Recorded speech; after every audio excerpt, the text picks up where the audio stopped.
Alright guys, so we have a big update on the PlayStation 5 from Sony. This is official information coming from Sony themselves. I'm probably going to have to break it up into two videos because there is a lot to go over. Sony basically separated the info dump into their blog post, but then also apparently Wired has an exclusive article that really goes in depth on more information with the PlayStation 5, similar to what we saw earlier this year, but we're going to be learning even more. And so this is pretty exciting. We've been getting leaks and rumors left, right, up and down and center, and it's been getting a little bit frustrating for fans. And so now Sony's out here finally giving us official information to talk about, and I'm really happy to relay it to you guys. So this blog post was written by Jim Ryan, which I will point out is a little bit interesting because, again, it seems like ever since Sean Layden abruptly left, we are seeing these things that Sony has been pretty quiet about that we kind of knew were there, but now they're just coming out and just nipping it in the bud, right? Like with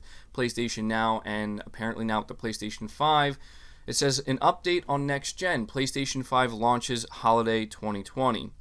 Since we originally unveiled our next generation console in April, we know that there's been a lot of excitement and interest in hearing more about what the future of games will bring. Today I'm proud to share that our next generation console will be called PlayStation 5 and will be launching in time for Holiday 2020. These updates may not be a huge surprise, but we wanted to confirm them for our PlayStation fans as we start to reveal additional details about our vision for the next generation. Wired magazine covered these updates and more in a story that just posted this morning, so again, we'll probably have to go over that in a separate video because I don't want to end up making this single video like 20 minutes long. The more refers to something I'm quite excited about, a preview of the new controller that will ship with the PlayStation 5. One of our goals with the next generation is to deepen the feeling of immersion when you play games, and we had the opportunity with our new controller to reimagine how that sense of touch can add to that immersion. To that end, there are two key innovations with the PlayStation 5's new controller. First, we're adopting haptic feedback to replace the rumble technology found in controllers since the 5th generation of consoles. With haptics, you truly feel a broader range of feedback, so crashing into a wall in a race car feels much different than making a tackle on the football field. You can even get a sense for a variety of textures when running through fields or grass or plodding through mud. The second innovation is something we call adaptive triggers, which have been incorporated into the trigger buttons L2 and R2. Developers can program the resistance of the triggers so that you feel the tactile sensation of drawing a bow and arrow or accelerating an off-road vehicle through rocky terrain. In combination with the haptics, this can produce a powerful experience that better simulates various actions. Game creators have started to receive early versions of the new controller, and we can't wait to see where their imagination goes with these new features at their disposal. While there's much more to share about PlayStation 5 in the year ahead, we have plenty of blockbuster experiences coming your way on PS4, including Death Stranding, The Last of Us Part 2, and Ghost of Tsushima. I'd like to thank all PlayStation fans for continuing the journey with us as we embark on the future of games. So there you have it, guys. Officially confirmed by Sony themselves. It's officially called the PlayStation 5, surprise, surprise, and it's going to be hitting store shelves by Holiday 2020, surprise, surprise. But the actual surprise here has to do with Jim Ryan taking some time here to actually talk about the new Dualshock 5 controller, I assume is what it's going to be called, and apparently the implementations or the new innovations, as they're calling it, that they're going to be bringing with this controller, which is very exciting stuff, honestly. I have to imagine, we don't have any pictures of it or anything like that yet.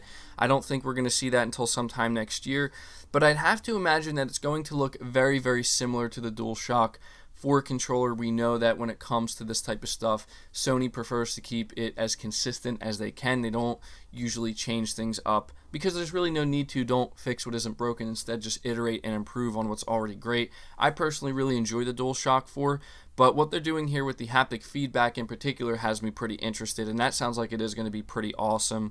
The rumble is always nice, but frankly, I'm the type of person that usually just turns the vibration off whenever I get the opportunity to do so, or I just do it straight through the actual PS4 menu.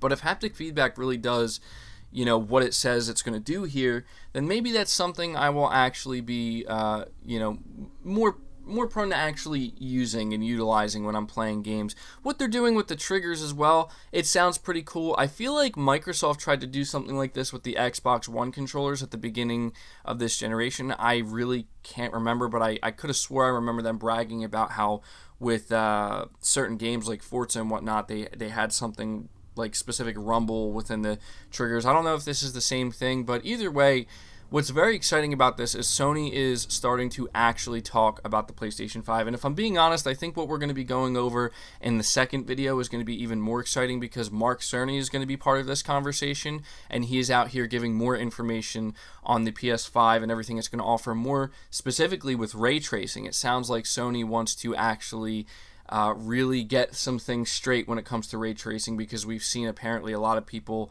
are confused, and Sony understands this, so they want to clear that up. But there you go, guys. I didn't want to make this video too long. I just wanted to get this information out here.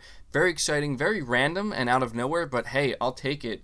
I'm always excited to hear more news about the PlayStation 5 and anything PlayStation related. So there we go. It's the PlayStation 5 officially. It's coming holiday 2020, and there are some innovations that are in the works for their new Dualshock 5 controller.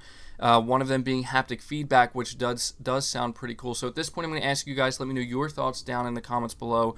What do you think about this information? Are you glad to hear it's actually going to be called the PlayStation 5 and not something else? And how do you feel about the new controller? What other innovations are you hoping to see with it? Do you think they're going to change up the actual shape or size of the controller, or do you think it's going to be very similar to the DualShock 4?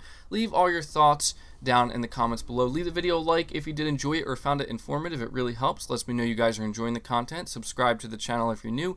Hit the bell notification icon so you never miss an upload, and feel free to share this video out on top of all that. But until next time, guys, take care.